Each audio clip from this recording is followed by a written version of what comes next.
తిడతారేమో అని అనుకో.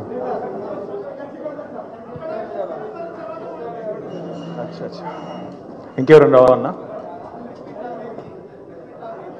అది నాకు అట్లే ఉందన్న, నాకు కూడా ప్రెస్ మీట్ లాగలేదు. మా సైన్యం పెద్దగా అయిందన్న. స్టార్ట్ చేయాలన్నా? Thank you. గౌరవనీయులైన పాత్రికేయ మిత్రులందరికీ నమస్కారం. ఈరోజు నిజానికి నా ఆరోగ్యం పూర్తిగా కుదుట పడకపోయినా మరి మా పెద్దలు పార్టీ అధ్యక్షులు కేసీఆర్ గారి ఆదేశం మేరకు, ఎందుకంటే మేము వ్యక్తిగతంగా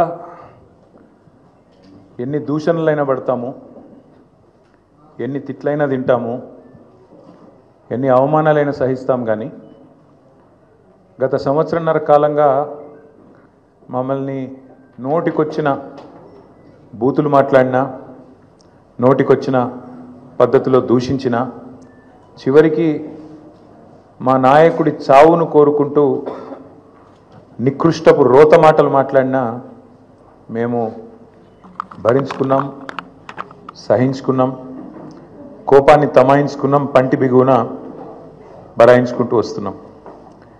వ్యక్తులుగా మమ్మల్ని అందరినీ, ఇక్కడ కూర్చున్న వాళ్ళందరినీ ఎన్ని తిట్టినా పడతాం. శాసనసభలో కానీ బయట కానీ ఎంత రోత మాటలు మాట్లాడినా పడ్డాము, పడతాం.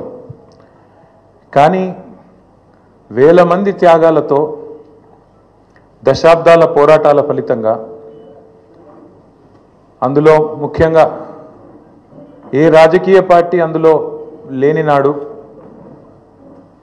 ఆనాడు టీఎన్జీఓలు ఆమోస్ గారి నేతృత్వంలో, ఇంకా అంతకంటే ముందు బుద్ధిజీవుల నేతృత్వంలో రాజకీయ నాయకులు కనీసం ఆనాడు మేలుకోకముందే మేలుకొని విద్యార్థులు, ఉద్యోగ సంఘాల నాయకులు పోరాటానికి శ్రీకారం చుట్టి అల్టిమేట్గా కేసీఆర్ గారి నాయకత్వంలో అమరుల త్యాగాల ఫలితంగా ప్రజల ఆశీర్వాదంతో సాధించిన తెలంగాణ రాష్ట్రాన్ని అవమానించే విధంగా, ఈ రాష్ట్ర భవిష్యత్తుకు ఒక శాపం పెట్టే విధంగా నిన్న ముఖ్యమంత్రి రేవంత్ రెడ్డి మాట్లాడిన దారుణమైన మాటలు ఏవైతున్నాయో అని చూసిన తర్వాత ఆరోగ్యం బాగాలేకపోయినా, ఇంకోటి బాగాలేకపోయినా, ఏదేమైనా సరే ఖచ్చితంగా నువ్వు పోవాల్సిందే, మాట్లాడాల్సిందే. పార్టీ తరఫున పార్టీగా మనం చెప్పాలి, మన వాదన పార్టీగా మనం చెప్పాలి తెలంగాణ ప్రజలకు కొన్ని వాస్తవాలు అని మా అధ్యక్షులు, తెలంగాణ తొలి ముఖ్యమంత్రి కేసీఆర్ గారి ఆదేశం మేరకు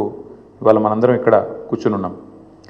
నిజంగా నిన్న రేవంత్ రెడ్డి గారు మాట్లాడిన మాటలు చూస్తే స్వతంత్ర భారతదేశ చరిత్రలోనే అత్యంత అసమర్థుడు, ఒక చేతగానివాడు, ఒక పనికిరాని దక్షత లేని పాలకుడు ఇంకొకరు లేరు ఈ దేశంలో అనేది మాత్రం తేలిపోయింది. అట్లాగే ఇంకోటి కూడా తేలిపోయింది. ఏవైతే వీళ్ళు ఒక 420 హామీలతో అభయహస్తం అనే పేరు మీద ఇచ్చిన మేనిఫెస్టో, అందులో సబ్బండ వర్గాలకు కలిపి 420 హామీలు ఏవైతే ఇచ్చిండ్రో, కాంగ్రెస్ మేనిఫెస్టో ఈ శతాబ్దపు అతిపెద్ద మోసం అనేది కూడా తేలిపోయింది. అట్లాగే కేసీఆర్ గారు చిలుకకు చెప్పినట్టు చెప్పిండ్రు తెలంగాణ సమాజానికి.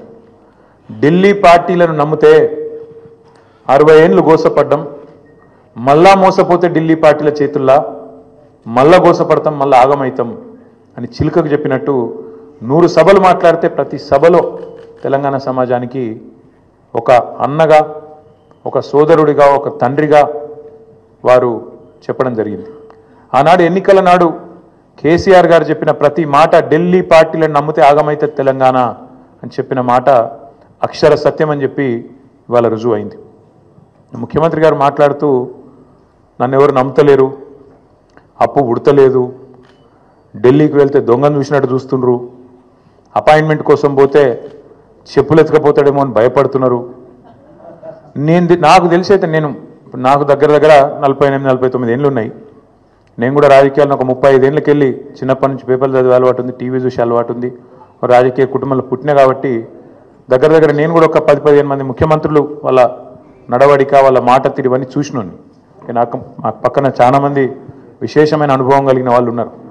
కానీ బహుశా ఇంత దివాలా కోరు మాటలు మాత్రం